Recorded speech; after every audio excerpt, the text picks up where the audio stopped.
ಯಾರಾದರೂ B J ಪಿಗೆ ಮತ ಹಾಕಿದರೆ ಅವರು ಆತ್ಮಹತ್ಯೆ ಮಾಡಿಕೊಂಡಂಗೆ. ಅದಕ್ಕೆ ಯಾರೂ ಬಿ ಜೆ ಪಿಗೆ ಮತ ಹಾಕಬಾರ್ದು. ಕಾಂಗ್ರೆಸ್ ಪಕ್ಷ ಬಿಟ್ಟು ಬೇರೆ ಯಾರಿಗಾದರೂ ಮತ ಹಾಕಿದರೆ ಅದು ಕಸದ ಬುಟ್ಟೆಗೆ ಹಾಕಿದಂಗೆ ಆಗ್ತದೆ.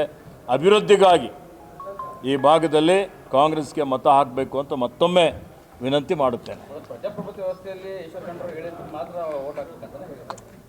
ನೋಡಿ, ನಾನೊಬ್ಬ ಸಾಮಾನ್ಯ ಕಾರ್ಯಕರ್ತನಾಗಿ ಮತಯಾಚನೆ ಮಾಡ್ತಾ ಇದ್ದೇನೆ. ಪ್ರಜಾಪ್ರಭುತ್ವದಲ್ಲಿ ಎಲ್ಲರಿಗೂ ಮತ ಕೇಳಲಿಕ್ಕೆ ಅವಕಾಶ ಇದೆ. ನಮ್ಮ ಅಭಿಪ್ರಾಯ ನಾನು ಹೇಳಿದೆ. ಅವರ ಒಳಿತಿಗಾಗಿ, ಜನರ ಒಳಿತಿಗಾಗಿ ನಾವು ರಾಜಕಾರಣ ಮಾಡ್ತಾ ಇದ್ದೇವೆ. ಅವರ ಭವಿಷ್ಯ ಇದೆ, ಯುವಕರ ಭವಿಷ್ಯ ಇದೆ. ಅವರ ಭವಿಷ್ಯತ್ತಿಗಾಗಿ ಕಾಂಗ್ರೆಸ್ಗೆ ಮತ ಹಾಕಬೇಕು ಅಂತ ಕೇಳ್ತಾ ಇದ್ದೇವೆ. Thank you. ಕೋಟಿ ರೂಪಾಯಿ ಇವತ್ತು ರಾಜ್ಯಕ್ಕೆ ವಂಚನೆ ಮಾಡಿದ್ದಾರೆ. ಇವತ್ತು ಈ ರೀತಿಯಲ್ಲಿ ರಾಜ್ಯ ಸರ್ಕಾರಗಳಿಗೆ ದುರ್ಬಲ ಮಾಡಿ ಇವತ್ತಿರುವಂಥ ಒಕ್ಕೂಟದ ವ್ಯವಸ್ಥೆಯನ್ನು ಹಾಳು ಮಾಡಿ ಈ ದೇಶದ ಏಕತೆ, ಅಖಂಡತೆ, ಸಮಗ್ರತೆಗೆ ಧಕ್ಕೆ ತರುವಂಥ ಒಂದು ಕೆಲಸ ಕೇಂದ್ರದ ಬಿ ಜೆ ಪಿ ಸರ್ಕಾರ ಮಾಡ್ತಾ ಇದೆ. ಜನ ಅರ್ಥ ಮಾಡಿಕೊಳ್ತಾ ಇದ್ದಾರೆ. ಹೀಗಾಗಿ ಚುನಾವಣೆಯಲ್ಲಿ ಎರಡೂ ಕ್ಷೇತ್ರಗಳಲ್ಲಿ ಇವತ್ತು ದಾವಣಗೆರೆಯಲ್ಲಿ ಮತ್ತು ಬಾಗಲಕೋಟೆಯಲ್ಲಿ ಎರಡೂ ಕಡೆ ಇವತ್ತು ಕಾಂಗ್ರೆಸ್ ಪಕ್ಷದ ಅಭ್ಯರ್ಥಿ ಗೆದ್ದೇ ಗೆಲ್ತಾರೆ. ಮಾನ್ಯ ಮಲ್ಲಿಕಾರ್ಜುನರವರು ಉಸ್ತುವಾರಿ ಸಚಿವರಾಗಿ ಉತ್ತಮವಾಗಿ ಅಭಿವೃದ್ಧಿ ಮಾಡ್ತಾ ಇದ್ದಾರೆ, ಸೇವೆ ಮಾಡ್ತಾ ಇದ್ದಾರೆ. ಅವರ ಧರ್ಮಪತ್ನಿಯಾದಂಥ ಶ್ರೀಮತಿ ಪ್ರಭಾ ಮಲ್ಲಿಕಾರ್ಜುನ್ ಅವರು ಸಹಿತ ಸಂಸತ್ತಿನಲ್ಲಿ ರಾಷ್ಟ್ರದ ಗಮನ ಸೆಳೆಯುವಂಥ ಪ್ರಶ್ನೆಗಳನ್ನು ಕೇಳ್ತಾ ಇದ್ದಾರೆ. ಹೀಗಾಗಿ ಈ ಒಂದು ಪರಿವಾರ ಸಮಾಜ ಸೇವೆಗಾಗಿ ತನ್ನನ್ನು ತಾನೇ ತೊಡಗಿಸಿಕೊಂಡಿದೆ.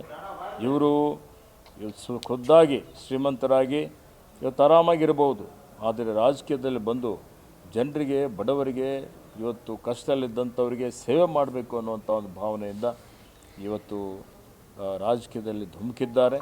ಹೀಗಾಗಿ ಜನ ಅರ್ಥ ಮಾಡಿಕೊಂಡಿದ್ದಾರೆ. ನಾನು ಈಗಾಗಲೇ ಎಲ್ಲ ಕಡೆ ಪ್ರಚಾರ ಮಾಡಿದ್ದು ಜನರ ಒಂದು ಏನು ಭಾವನೆಗಳು ನೋಡಿಕೊಂಡು ನನಗೆ ಸಂಪೂರ್ಣ ವಿಶ್ವಾಸ ಇದೆ, ಭರವಸೆ ಇದೆ. ನಮ್ಮ ಅಭ್ಯರ್ಥಿ ಸಮರ್ಥ ಮಲ್ಲಿಕಾರ್ಜುನ್ ಅವರು ಕನಿಷ್ಠ 50,000 ಮತಗಳಿಗಿಂತಲೂ ಹೆಚ್ಚಿನ ಮತಗಳಿಂದ ಶಾಮನೂರು ಅಣ್ಣನವರು ಏನು ಮತದಿಂದ ಗೆದ್ದಿದ್ದರು, ಅಂತರದಿಂದ ಗೆದ್ದಿದ್ದರು, ಅದರ ದುಪ್ಪಟ್ಟು ಅಂತರದಿಂದ ಮಾನ್ಯ ಸಮರ್ಥ ಅವರು ಗೆಲ್ತಾರೆ. ಅವರಿಗೆ ದಾವಣಗೆರೆ ದಕ್ಷಿಣ ಕ್ಷೇತ್ರದ ಮತದಾರರು ಆಶೀರ್ವಾದ ಮಾಡಬೇಕು, ಎಲ್ಲರೂ ಅವರಿಗೆ ಸಹಕಾರ ಮಾಡಬೇಕು ಅಂತೇಳಿ ತಮ್ಮ ಮುಖಾಂತರ ನಾನು ಜನರಲ್ಲಿ ವಿನಂತಿಯನ್ನು ಮಾಡಿ ಎಲ್ಲರಿಗೆ ಧನ್ಯವಾದಗಳನ್ನು ಅರ್ಪಿಸುತ್ತೇನೆ. ಪೈಡಲ್ರು ಮಾಡಿದ್ದು ಅದು ಸತ್ಯ, ಅದರ ಕ್ವಶನೇ ಇಲ್ಲ. ಆದರೆ ಇವತ್ತು ಅಭಿವೃದ್ಧಿ ಮಾಡಿದ್ದಂಥದ್ದು ಮತ್ತು ಜಿಲ್ಲಾ ಕೇಂದ್ರ ಮಾಡಲಿಕ್ಕೆ ಪ್ರೇರಣೆ ಕೊಟ್ಟಂಥದ್ದು, ಅಂಥದ್ದು ವಾತಾವರಣ ನಿರ್ಮಾಣ ಮಾಡಿದಂಥದ್ದು ಯಾರು? ಶಾಮನೂರವರೇ ಮಾಡಿದ್ದಾರೆ. ಅದಕ್ಕೆ ಶ್ರೇಯಸ್ಸು ಶಾಮನೂರವರಿಗೆ ಸಲ್ತದೆ, ಪೈಡಲ್ರಿಗೂ ಸಲ್ತದೆ, ಇಲ್ಲ ಅಂತ ಹೇಳ್ತಾ ಇಲ್ಲ. ಭಾರಿ ದೋಸ್ತಿದ್ದು ಈಗ ಅಬ್ದುಲ್ ಜಬ್ಬಾರ್ ಅವರು ನಮಗೆ ಯಾರು ಪ್ರಚಾರ ಕರಿತಾ ಇಲ್ಲ, ಕಾಂಗ್ರೆಸ್ ನಮ್ಗೆ ಯಾರು ಕೂಡ ಮಾಹಿತಿ ಕೊಡ್ತಾ ಇಲ್ಲ. ಯಾವ ರೀತಿ ಪ್ರಚಾರ ಕೊಡಲಿ ಅಂತ ನೋಡಿ, ಕಾಂಗ್ರೆಸ್ ಕಾರ್ಯಕರ್ತರು ಸ್ವಯಂ ಪ್ರೇರಣೆಯಿಂದ, ಸ್ವಯಂ ಇಚ್ಛೆಯಿಂದ ಇವತ್ತು ನಾವೆಲ್ಲ, ನಮ್ಗೆ ಯಾರೂ ಕರೆದಿಲ್ಲ, ನಮ್ಗೆ ಯಾರಾದರೂ ಆಹ್ವಾನ ಮಾಡಿದ್ದಾರೆ? ನಮ್ಮ ಅಭ್ಯರ್ಥಿ ಇದ್ದಾರೆ. ಒಬ್ಬ ಪಕ್ಷದ ಶಿಸ್ತಿನ ಸಿಪಾಯಿಯಾಗಿ ನಾವು ಪ್ರಚಾರಕ್ಕೆ ಬಂದಿದ್ದೇವೆ.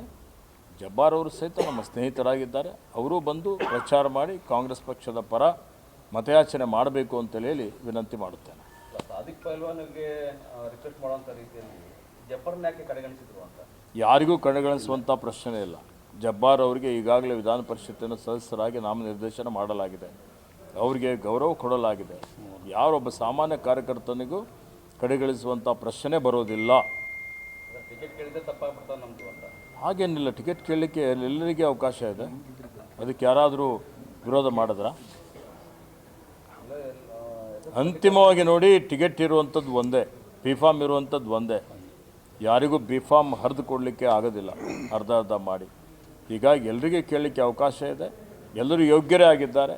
ಇವತ್ತು ಕಾಂಗ್ರೆಸ್ ವರಿಷ್ಠರು ಇವತ್ತು ಅರ್ಥ ಮಾಡಿಕೊಂಡು ಅವರು ಎಲ್ಲರ ಅಭಿಪ್ರಾಯವನ್ನು ಪಡೆದುಕೊಂಡು ಒಬ್ಬರಿಗೆ ಬಿ ಫಾರ್ಮ್ ಕೊಡ್ತಾರೆ. ಅವರಿಗೆ ಎಲ್ಲರೂ ಕೂಡಿ ಪ್ರಯತ್ನ ಮಾಡಿ ಪ್ರಚಾರ ಮಾಡಿ ಅವ್ರಿಗೆ ಗೆಲ್ಲಿಸುವಂಥ ಜವಾಬ್ದಾರಿ ಇದೆ.